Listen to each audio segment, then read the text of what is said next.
নমস্কার বন্ধু, Malay Mukhopadhyay, confederation of state government employees. বন্ধু, একটা ব্যাপারে আপনারা সকলেই আমাদের কাছে জানতে চাইছেন যে আগামী 30 তারিখ সরকার তথা মাননীয় মুখ্যমন্ত্রী আমাদের সংগঠনগুলোর সঙ্গে ডিএ বিষয়ক একটি বৈঠক ডেকেছে এবং তা হতে চলেছে। তাতে আমরা আছি কিনা? স্বাভাবিকভাবে এই প্রশ্নটা সকলের মনেই উদয় হয়েছে। আমরা মূল মামলাকারী সংগঠন,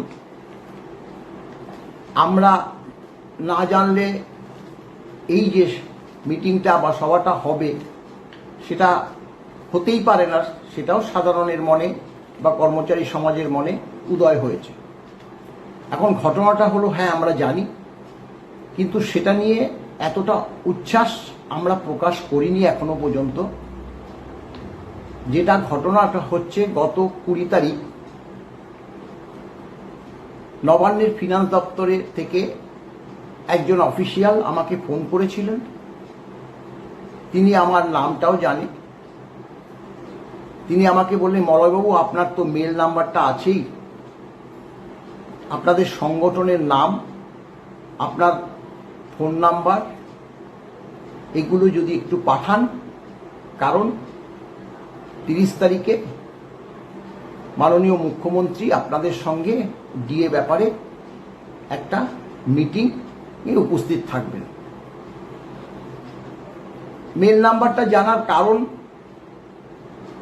তিনি বিগত দিনে, অর্থাৎ যখন তৃণমূল সরকার ছিল তখনও কিন্তু আমার কাছ থেকে মেল নাম্বারটা চেয়েছিল, হোয়াটসঅ্যাপ নাম্বারটা চেয়েছিল। কারণ হিসাবে তিনি সেটাও বলেছিলেন, দেখুন আমাকে আপনাদের মেল নাম্বারটা নিয়ে আসতে বলেছে, আর অর্থাৎ জোগাড় করতে বলেছে। আমি মনে করছি হয়তো ডিএ সংক্রান্ত ব্যাপারেই আপনাদের সঙ্গে সরকার কথা বলবে। কিন্তু সেই সময় আর পরবর্তীকালে তার কোনো উত্তর আমরা পাইনি। তাই মেল নাম্বারটা ছিল, আমার ফোন নাম্বারটা ছিল, আমাকে ফোন করেছে। ফোন করার পর আমি বললাম, আমি এখনই আপনাকে পাঠিয়ে দিচ্ছি। বলল, না, সেক্ষেত্রে আরেকটা বার্তা আমি আপনাকে দিচ্ছি, যেটা হচ্ছে আপনাদের এই যে ডিএ মামলার প্রেক্ষিত যে আরো দুটো সংগঠন আছে, তাদের যদি ফোন নাম্বার বা মেল নাম্বার এগুলো যদি থাকে, সেটা পাঠিয়ে দিলেও সুবিধা হয়, আমি পরে তাদের সঙ্গে যোগাযোগ করে নেব। আমি বললাম, দেখুন, ফোন নাম্বার আছে ঠিকই, মেল আইডি তো পাবো না। ঠিক আছে, আপনি তবুও যখন বললেন, আমি তাদের কাছ থেকে ফোন করে জেনে আমি আপনাদেরকে বা আপনাকে আমি জানাচ্ছি। সেই পরিপ্রেক্ষিতে দেখুন, আমরা যে পঞ্চম বেতন কমিশনের যে মামলা, ডিএ মামলা, আমরা মূল মামলাকারী সংগঠন, অর্থাৎ রেসপন্ডেন্ট নাম্বার 1। 2 নম্বর রেসপন্ডেন্ট নাম্বার 1 হচ্ছে ইউনিটি ফোরাম, যার পিটিশনার হচ্ছে দেবপ্রসাদ হালদার। তাকে ফোন করি এবং তাকে এই বার্তা দিলে পরে তিনিও সঙ্গে সঙ্গে তার পার্টিকুলার সব পাঠিয়ে দেয়। 3 নম্বর রেসপন্ডেন্ট সরকারি কর্মচারী পরিষদ, তার যে পিটিশনার, তার নাম হচ্ছে সন্দীপ কুমার সরকার। আমি সন্দীপকে ফোন করি। সন্দীপকে করার পর সন্দীপও যথারীতিভাবে তাদের সব পার্টিকুলার্স আমাকে পাঠিয়ে দেয়। কারণ তাদের কাছ থেকে যদি আমি সেগুলো না সংগ্রহ করি, আমি আগ বাড়িয়ে তাদের মেল নাম্বার বলুন, হোয়াটসঅ্যাপ নাম্বার বলুন, এই প্রেক্ষিতে আমি পাঠাতে পারি না। তাই তারা রাজি হয়েছে, আমার কাছে হোয়াটসঅ্যাপে পাঠিয়ে দিয়েছে। আমি তখন 3টে সংগঠনের এই পার্টিকুলার্স সব পাঠিয়ে দিয়েছি। সেটা হচ্ছে 20 তারিখ রাতের দিকে। উনি আবার ফোন করে বলেছে, আপনি কিন্তু আজকেই পাঠাবেন, কারণ আমাকে কালকে সকালবেলায় কিন্তু আমার এই বার্তাটা তুলে দিতে হবে। যার জন্য ওই 20 তারিখেই কিন্তু সেটা পাঠিয়ে দিয়েছি। এবং তার পরদিন থেকেই আমরা দেখছি যে এই যে মিটিংটা যে সিদ্ধান্ত নিয়েছে সরকার সেটা ভাইরাল হয়েছে। স্বাভাবিকভাবে সেটা ভাইরাল হলেই আমাদের কাছে সেটা জানবার জন্য অনেকেই উদ্গ্রীব এবং ফোন করছে। তাই আজকেই বাধ্য হয়ে আমরা তা প্রকাশ করলাম যে 3টি সংগঠন, respondent number 1 confederation of state government employee, respondent 2 unity forum Debaprasad Haldar, আর রেসপন্ডেন্ট 3 সরকারি কর্মচারী পরিষদ সন্দীপ কুমার সরকার। এই 3টে সংগঠনের পার্টিকুলার্স আমি পাঠিয়ে দিয়েছি, যেহেতু এরাই মূল মামলার সব পিটিশনার। এখন দেখুন, এটা নিয়ে আমরা খুব বেশি যে বললাম না যে উচ্ছ্বাস প্রকাশ করছি না। অনেকে অনেক ধরনের প্রশ্নও করছে যে মলয়বাবু যে এই ব্যাপারটা একটু বলবেন, ওই ব্যাপারটা একটু বলবেন, অনেক কথাই বলছে, এটা তো স্বাভাবিক। আমরা এই যে মিটিংয়ের যে এখনো কোনো চিঠি মেল মারফত পাইনি, সাবজেক্টটা কি সেটাও আমরা এখনো জানি না। অনেক ধরনের বক্তব্যই তো আমাদের কাছে আছে। বেতন কমিশন আছে, বেতন কমিশন অর্থাৎ 6ষ্ঠ বেতন কমিশনের ডিএটা আছে, 5ম বেতন কমিশনের যে মামলা সর্বোচ্চ আদালতের যে রায়, সেই রায় এখনো বিগত সরকার মানেনি। এই সরকার কি করবে এখনো পর্যন্ত জানি না। সেই ব্যাপারে সাবজেক্টটা কি হবে সেটা যতক্ষণ না আমরা চিঠির মারফতে জানতে পারছি ততক্ষণ তো আমরা আপনাদেরকে কিছু বার্তা দিতে পারছি না। তবে এখন এই যে ভিডিও করছি, এখনো পর্যন্ত কোনো ইনফরমেশন আমাদের কাছে আসেনি। এখন প্রশ্ন হলো, দেখুন এখানে বক্তব্যটা উঠে আসবে 5ম বেতন কমিশনের ডিএ মামলার রায়। কেন বলছি? কারণ আপনারা জানেন, এর আগেও আমরা বলেছি 4th মে যখন কাউন্টিং হয়, বিজেপি সরকার প্রায় জিতেই গেছে,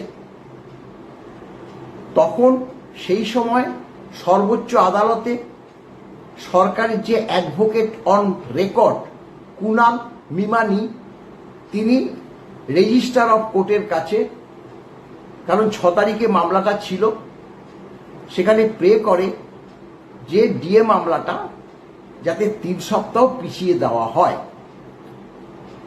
তা 6 তারিখে আমরা মামলার জন্য গিয়েছিলাম, কারণ পিছিয়ে দেওয়ার যে একদম রাইট যে যাদের আছে মাননীয় বিচারকদ্বয়, কিন্তু 6 তারিখে মামলাটা হয়নি।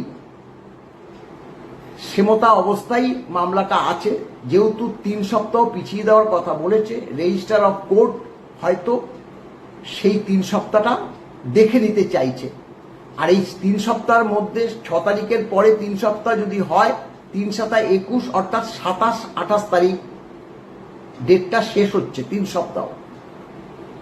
এর মধ্যে 30 তারিখ যেহেতু মিটিংটা দেখেছে মাননীয় মুখ্যমন্ত্রী, সেখানে কি বার্তা তিনি আমাদের কাছে দেয় সেটা শুনে আমরা আমাদের প্রতিক্রিয়া জানাবো।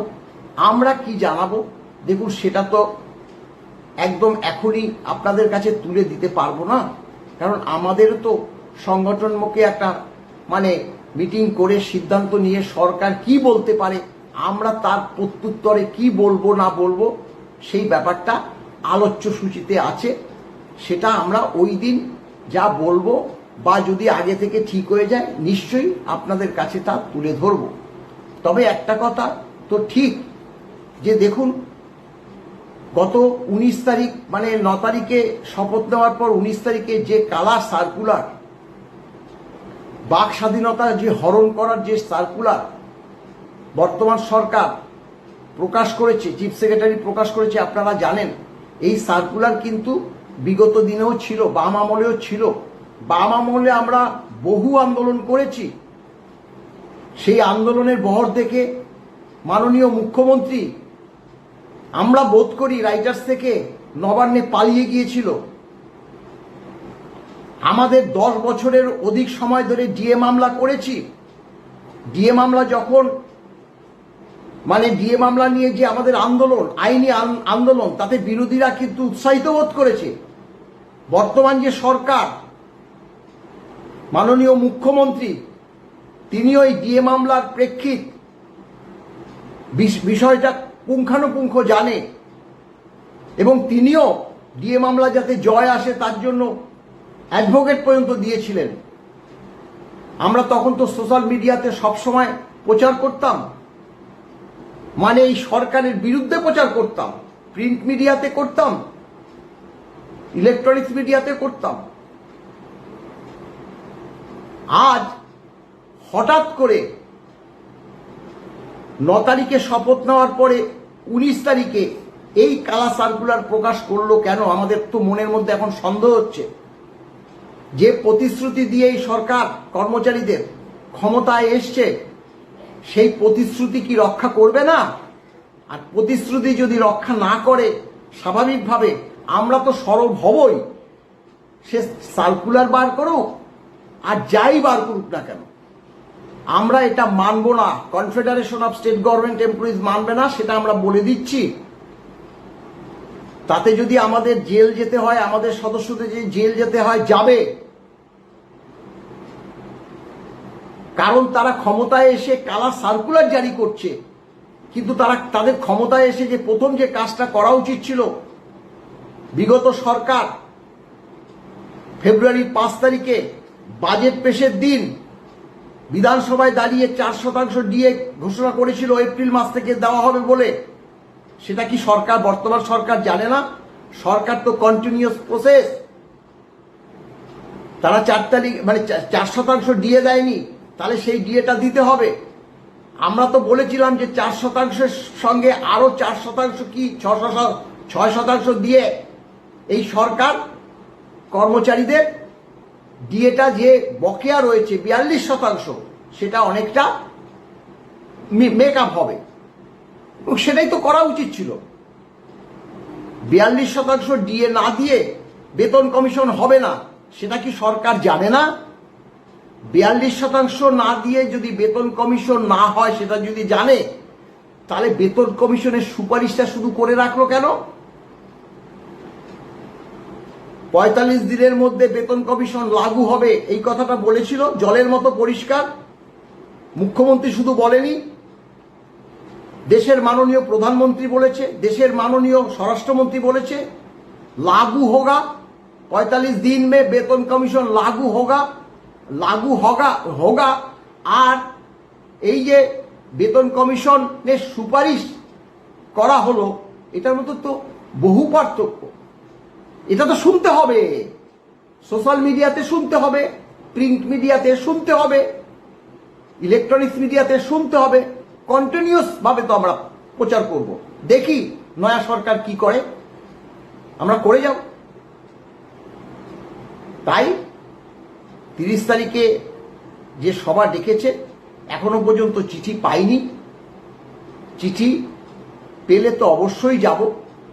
একমাত্র একজন অফিসিয়াল শুধু তিনি তার যে বক্তব্যটা আমাদের পরিবেশন করেছে, তার পরিপ্রেক্ষিতে আমাদের কাছে যে সকল মানে ডকুমেন্টস চেয়েছে, মেল, হোয়াটসঅ্যাপ নাম্বার, সংগঠনের নাম, সেক্রেটারি প্রেসিডেন্টের নাম, সব বার্তাই আমরা পাঠিয়ে দিয়েছি। এবং আমি জানি যাদের আর যে 2 জন ছিল তাদেরকেও সেই অফিসিয়াল ফোন করেছে। আমরা এখনো পর্যন্ত চিঠি পাইনি। চিঠি পেলে অবশ্য যাব এবং সেদিন কি সিদ্ধান্ত হয় নিশ্চয়ই আপনাদের জানাবো। তবে আমাদের মূল যে প্রশ্ন থাকবে, পঞ্চম বেতন কমিশনের যে সর্বোচ্চ আদালতের যে নির্দেশ, সেই নির্দেশ মেনে বর্তমান সরকারের ডিএটা মিটিয়ে দিতে হবে। এইটাই আমাদের কাছে মূল দাবি থাকবে ওই দিনের সভায়। এবং সেখানে রোপা মেনে যারা যারা ডিএ পায় সকলকেই এই ডিএ বকেয়া ডিএ দিতে হবে। নমস্কার, ভালো থাকবেন।